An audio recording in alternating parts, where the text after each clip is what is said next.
Good morning students, परिश्रम classes Jhunjhunu के इस यूट्यूब चैनल में आपका स्वागत है। मैं विकास बालोटे अपने विषय हिंदी के साथ।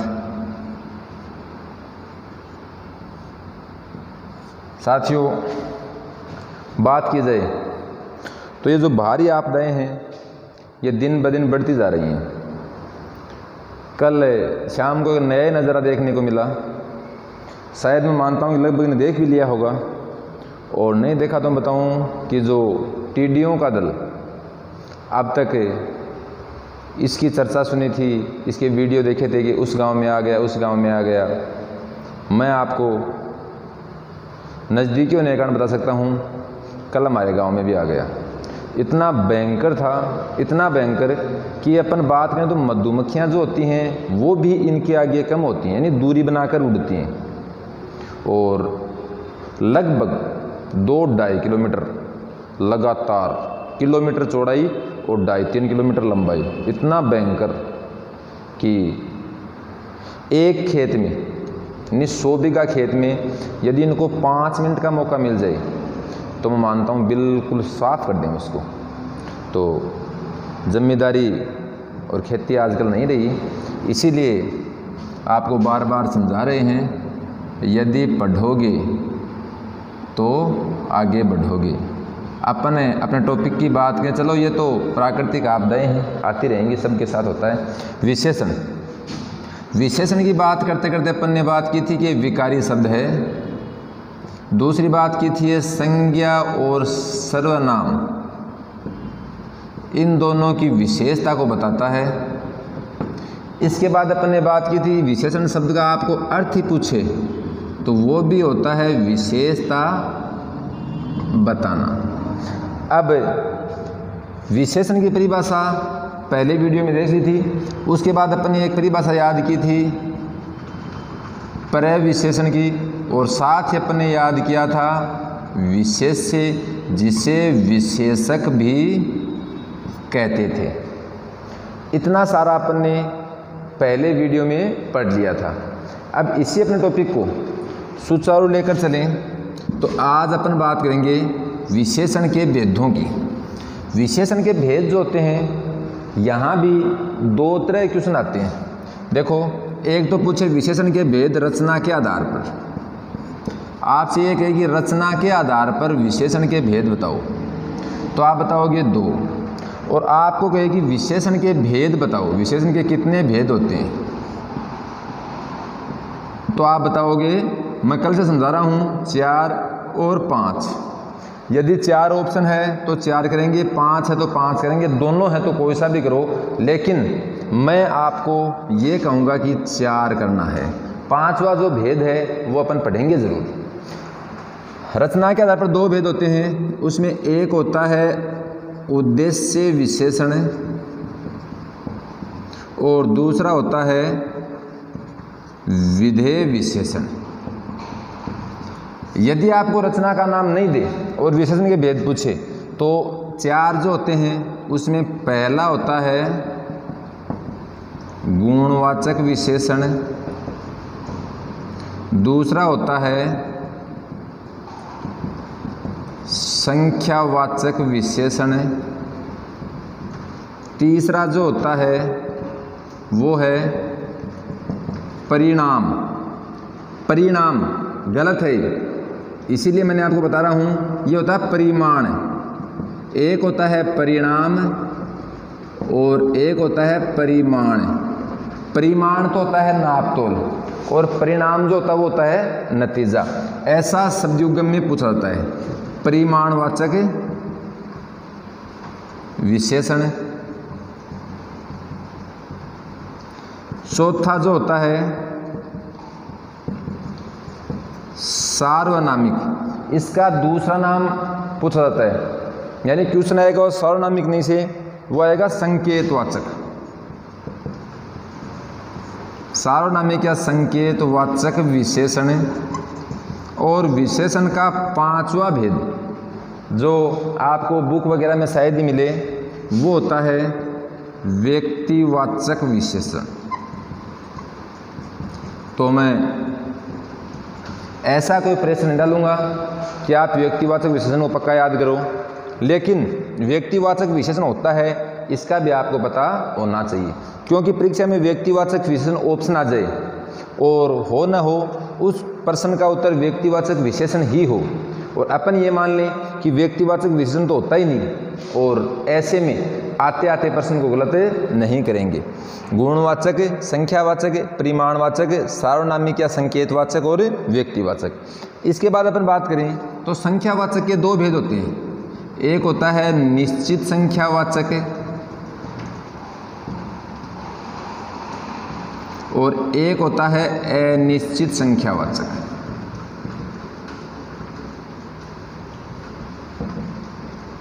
साथियों, ऐसे परिमाणवाचक के भी दो भेद होते हैं, एक होता है निश्चित परिमाणवाचक और एक होता है अनिश्चित परिमाणवाचक। तो विशेषण के भेदों को लेकर जो आज अपन ने शुरुआत की थी, इसे आप लगभग समझ गए होंगे। एक बार अपनी नोटबुक में आप इसका डायग्राम बनाओ। डायग्राम बहुत सुंदर और छोटा सा है। विशेषण, इनके भेदों की अपन बात कर रहे हैं। भेदों को अपन ने दो प्रकार से लिया है। यदि आपको रचना के आधार पर पूछे तो आप बताओगे रचना के आधार पर विशेषण के कितने भेद होते हैं, उत्तर दोगे दो भेद होते हैं। पूछे कितने भेद होते हैं तो दो भेद होते हैं। और विशेषण के कितने भेद होते हैं, रचना नाम नहीं दे तो आप उत्तर बताओगे चार। ऑप्शन में 5 है तो 5, 4 और 5 दोनों है तो 4। चार कौन कौन से होते हैं? गुणवाचक विशेषण, संख्यावाचक विशेषण, परिमाणवाचक विशेषण, सार्वनामिक या संकेतवाचक विशेषण। पांचवा जो होता है वो होता है व्यक्तिवाचक विशेषण। अब देखो, यदि अपन बात करें संख्यावाचक विशेषण के दो उपभेद होते हैं, एक होता है निश्चित संख्यावाचक, एक होता है अनिश्चित संख्यावाचक। ऐसे परिमाणवाचक के भी दो जाएंगे, निश्चित परिमाणवाचक और अनिश्चित परिमाणवाचक। तो यहाँ से आपको प्रश्न जो पूछे वो यही पूछेगा कि निम्न में से कौन सा विशेषण का भेद नहीं होता। यहाँ पर 3 भेद आपको विशेषण के दे देगा और एक भेद संज्ञा या सर्वनाम का दे देगा। संज्ञा या सर्वनाम का जो भेद देगा उसके आगे भी नाम विशेषण ही जोड़ेगा, जैसे गुणवाचक विशेषण, संख्यावाचक विशेषण, परिमाणवाचक विशेषण और जातिवाचक विशेषण। तो उस समय आपको पता होना चाहिए कि जातिवाचक विशेषण नहीं होता, जातिवाचक संज्ञा होती है। छोटा सा प्रश्न है। दूसरा आपको पूछ ले कि रचना के आधार पर विशेषण के कितने भेद होते हैं, पहला ऑप्शन आपको 4 ही मिलेगा। ऐसी स्थिति में अपने इस क्लास को याद रखिए, आपको उत्तर 2 करना है, उद्देश्य विशेषण और विधेय विशेषण। तो अपने इस टॉपिक की वार्ता को आपने स्क्रीनशॉट ले लिया तो मैं आगे बढ़ाऊँ, और नहीं लिया वो 1 मिनट इसको नोट कर लें, इसका स्क्रीनशॉट ले लें। मौसम भी बहुत अच्छा है। अच्छा क्या, बहुत दिनों से लंबे इंतज़ार के बाद आज झुंझुनू को बारिश के दर्शन हुए हैं। अब देखो किस हद तक ये सफल होती है। किसान परिवार या हम जिसे बोल सकते हैं, बहुत अच्छे से इसकी उम्मीद लगाए बैठे हैं। जैसे लंबे दिनों के बाद बेटी ससुराल से वापस पिता के घर आएगी, तो सभी तैयारियों में जुटे हैं। पिता सोचता है बेटी आएगी तो मैं ये करूँगा, भाई सोचता है कि मैं ये करूँगा, भौजाई सोचती है मैं ये करूँगी, माँ सोचती है मैं ये करूँगी।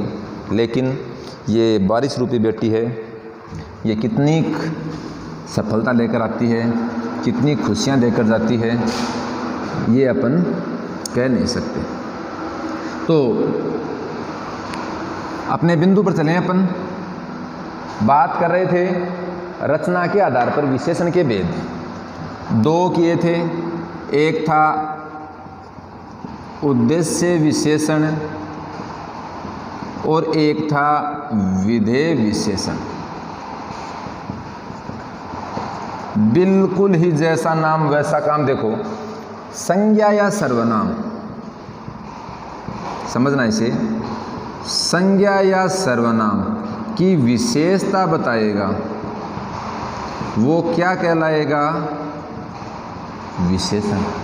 अब विशेषता बताएगा मतलब या तो वो विशेषता बताने के लिए संज्ञा सर्वनाम से पहले आएगा या संज्ञा सर्वनाम से बाद आएगा। जैसे मैं कहूँ चतुर व्यक्ति है, या मैं कहूँ व्यक्ति चतुर है। इसी से समझ जाएंगे दोनों में, यहाँ व्यक्ति संज्ञा है, जातिवाचक संज्ञा है, यहाँ भी व्यक्ति जातिवाचक संज्ञा है। इसकी विशेषता चतुर, इसकी विशेषता चतुर, यानी ये चतुर शब्द जो है ये यहाँ पर क्या हो गया, विशेष्य। ये क्या हो गया, विशेष्य। कल की क्लास में अपने देखा था कि विशेषण की विशेषता बताने, वाक्य में जिसकी विशेषता बताई जाए उसे क्या कहते हैं, विशेष्य कहते हैं। तो उद्देश्य विशेषण और विधेय विशेषण अपन एक ही बात में समझ जाएंगे। देखो, कोई भी काम संपन्न करते हैं, उस काम की संपन्नता से पहले उसके उद्देश्य अपन निर्धारित करते हैं। जैसे आप घर से चलोगे, मैं परिश्रम क्लास से झुंझुनू में जा रहा हूँ, तो चलते ही आपका उद्देश्य क्या होगा, वो आपके मन में रहेगा कि आज का मेरा उद्देश्य इस सब्जेक्ट में मुझे ये पढ़ाया जाएगा, ये मेरा टेस्ट होगा। अपने टेस्टों की परंपरा का आपको पता ही है, बहुत अधिक बखान करने की आवश्यकता नहीं। जो बच्चे पहले ऑफलाइन क्लास लेते थे उनको पता है कि सप्ताह में एक टेस्ट होता था OMR शीट पर।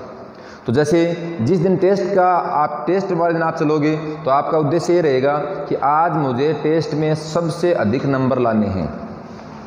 मैं बताना चाहूँ, पेपर जो हम बनाते थे वो बिल्कुल रीट लेवल का रीट के हिसाब से, पटवार लेवल का पटवार के हिसाब से, राजस्थान पुलिस लेवल का राजस्थान पुलिस के हिसाब से। ये नहीं कहूँगा कि हम एग्जामिनर थे, पेपर बनाने वाले थे, वैसा का वैसा बनाते, लेकिन ये कहूँगा कि जिस भी सिलेबस में 150 क्वेश्चन आने थे उसमें 150 क्वेश्चन ही डालते थे। दूसरी बात, जो पार्ट से क्वेश्चन आते थे उन पार्टों से क्वेश्चन डालते थे। तीसरी बात, जैसे हिंदी के 30 क्वेश्चन आने हैं तो आपको उस पेपर में 30 ही मिलते थे, बशर्ते चाहे वो एक टॉपिक से मिल जाए चाहे आपको 10 टॉपिकों से मिल जाए, वो पर्सन मिलते थे आपको जितना आपको पढ़ा दिया। यदि आपको एक ही टॉपिक पढ़ाया है तो उसमें से भी 30% मिल सकते थे। और ये थोड़ी सी कोरोना महामारी ने बच्चों को डिस्टर्ब कर दिया। मैं ईश्वर से प्रार्थना करूंगा कि जल्दी ही इस आपदा को बिल्कुल इस देश से समाप्त कर दें और पहले की ज़िंदगी अपन पुनः जिए। हम आप अपनी संस्था परिश्रम क्लासेज में फिर मिलने शुरू हो जाएं, पढ़ाई अपनी सुचारू रहे और बच्चों की बहुत अच्छी तैयारी भी चल रही थी, जिसके नतीजे जब भी झुंझुनू मांगेगा उस समय यह संस्थान देने के लिए तैयार है। तो बात अपनी थी कि उद्देश्य किसी भी चीज़ का हम पहले निर्धारित करते हैं, तो पहले निर्धारित करते हैं, आपको रटना नहीं है, उद्देश्य पहले होगा।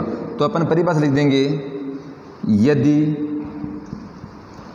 विशेष्य की विशेषता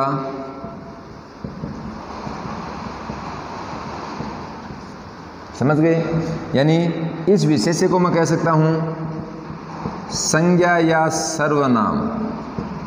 एक ही बात है, यदि संज्ञा व सर्वनाम की विशेषता विशेषण द्वारा उससे किससे, संज्ञा सर्वनाम से, उससे पहले प्रकट होकर की जाए, उद्देश्य विशेषण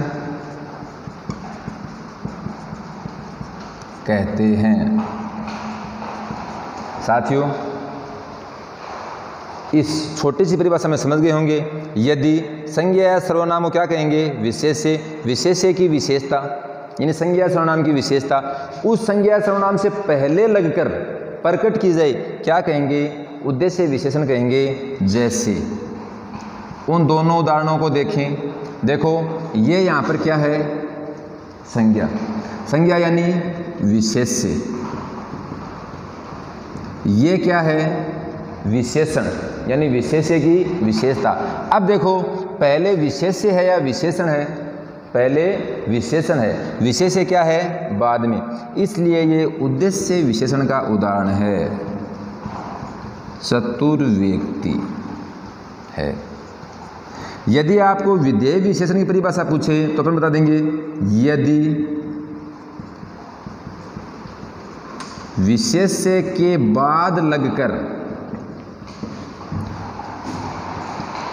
उसकी विशेषता बताई जाए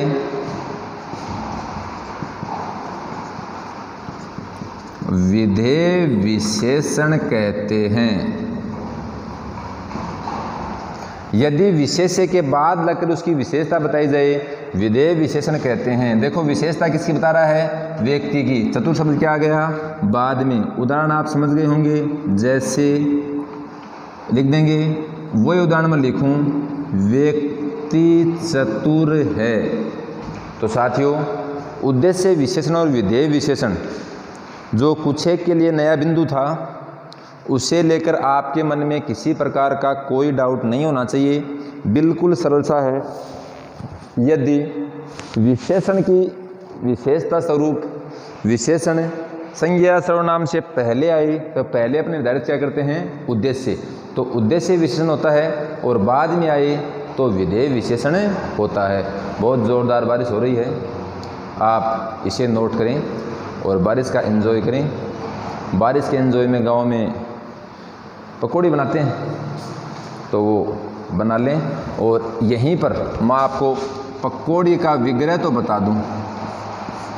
पकौड़ी लुप्त पद तत्पुरुष समास है इसमें, और पकौड़ी का समास विग्रह पूछे तो आज इस बारिश के मौसम में अपन याद कर लें, वो होता है पकी हुई बड़ी।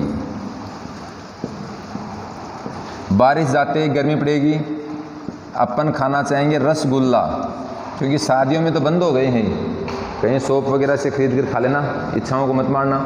रसगुल्ला तब खाओगे, उस समय इसको याद रख लोगे, रस में डूबा हुआ गोला। तो मौसम के हिसाब से दो समास विग्रह याद कर लिए, दोनों में लुप्त पद कारक चिन्ह समास है, पकी हुई बड़ी और रस में डूबा हुआ गोला। मधुमक्खी, मधु को एकत्र करने वाली मक्खी। रेलगाड़ी, रेल पर चलने वाली गाड़ी। बैलगाड़ी, बैल से चलने वाली गाड़ी। ये सारे अपन समास पढ़ेंगे तब पढ़ लेंगे। ऐसे ही बातों बातों में अपन समास भी याद कर लेंगे। तो उद्देश्य विशेषण और विधेय विशेषण आपने लिख लिया होगा। अब देखो प्रश्न कैसे पूछेगा। आपसे प्रश्न पूछेगा,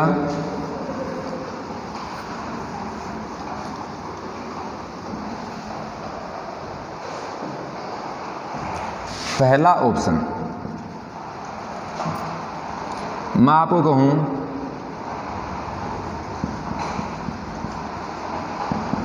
मोटा आदमी जा रहा है। दूसरा मैं आपको कहूं, गीता सुंदर लिखती है। तीसरा मैं आपसे कहूं, अनिल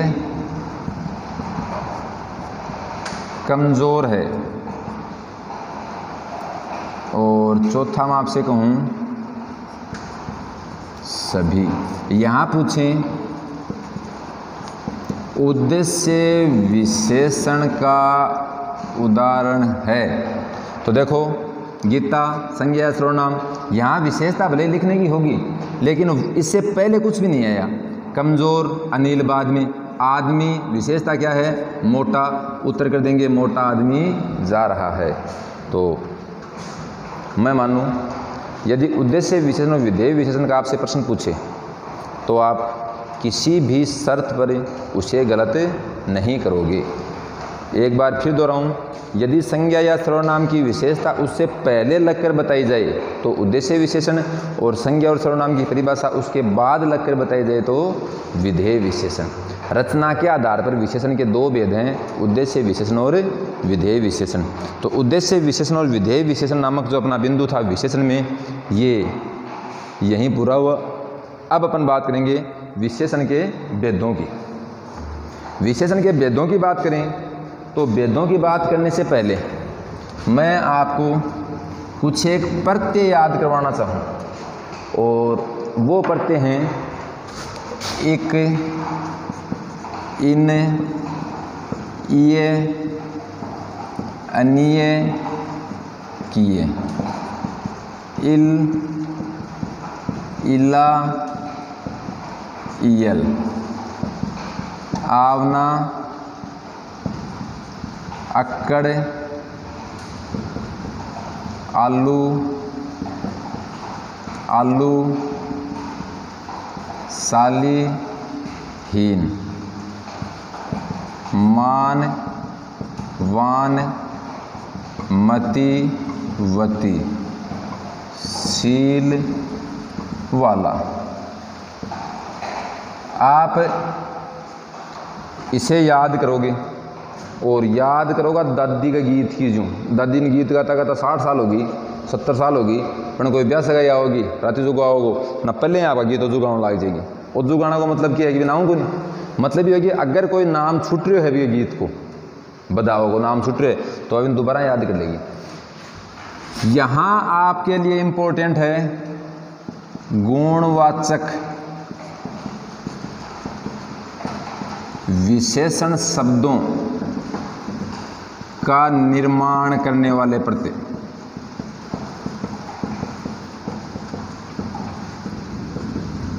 जैसे मैंने आपको भाववाचक संज्ञा,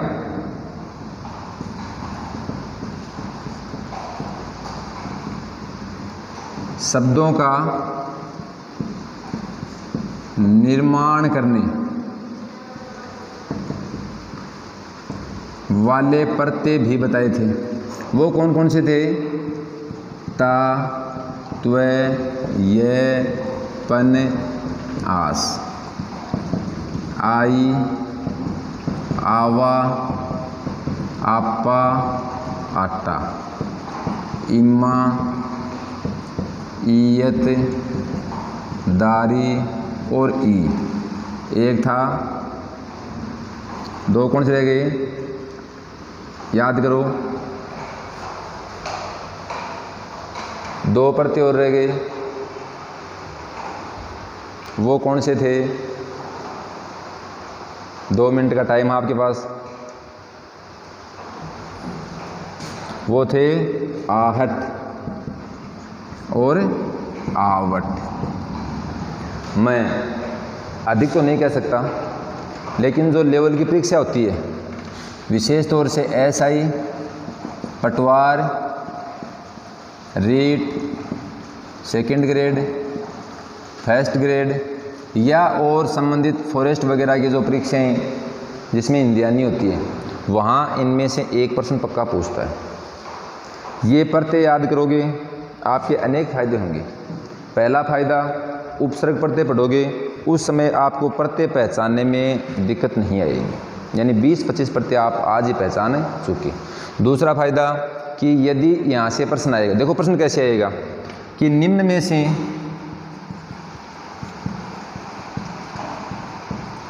भाववाचक संज्ञा शब्द नहीं है।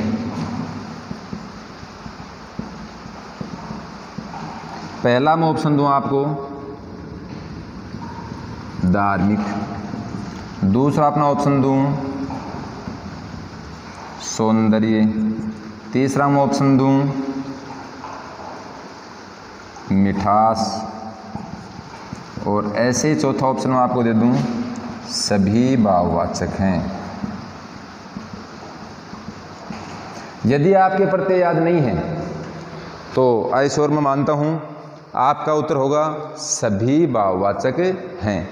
लेकिन अब हम ऐसी गलती नहीं करेंगे, क्योंकि हमने गुणवाचक विशेषण और भाववाचक संज्ञा के प्रत्यय अलग अलग याद कर लिए हैं। तो ऐसी स्थिति में देखो, धर्म के साथ इक लगा, क्या हो गया? धार्मिक। सुंदर में ये लगा, सौंदर्य। मीठा में आस लगा, मिठास। यहाँ था इक, यहाँ था ये, यहाँ था आस। अब देख लो, पूछा कि निम्न में से भाववाचक संज्ञा शब्द नहीं है। सुंदर में ये लगाया, सौंदर्य भाववाचक संज्ञा शब्द बन गया। मीठा में आस लगाया, मिठास भाववाचक संज्ञा शब्द बन गया। लेकिन धर्म में इक लगाया तो धार्मिक यह गुणवाचक विशेषण शब्द बना। पूछा था कि भाववाचक संज्ञा शब्द नहीं है तो धार्मिक। यदि यहाँ पर पूछता कि गुणवाचक विशेषण शब्द है तो भी उत्तर क्या होता? धार्मिक। ऐसे प्रश्नों को हल करने के लिए इन प्रत्ययों की आवश्यकता पड़ेगी। तो मैं आज की अपनी इस क्लास में उम्मीद करूं कि आप इन प्रत्ययों को ज़रूर याद करोगे।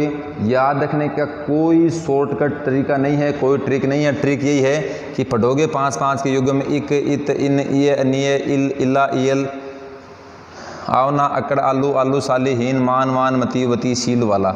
इधर फिर पढ़ोगे ता, त्व, ये, पन, आस, आई, आवा, आपा, आटा, इमा, इयत, दारी, ई, आहट, आवट, घबराहट, भाववाचक, गुण वाला, गुणवाचक, बलशाली, गुणवाचक, मोटापा, भाववाचक, सन्नाटा, भाववाचक। शब्द मिलते ही आप उसमें से प्रत्येक को अलग करोगे, तुरंत बता दोगे कि ये भाववाचक है और ये गुणवाचक है। आज के लिए इतना ही, धन्यवाद। और वीडियो को लाइक ज़रूर करें, शेयर करें और चैनल को सब्सक्राइब भी करें।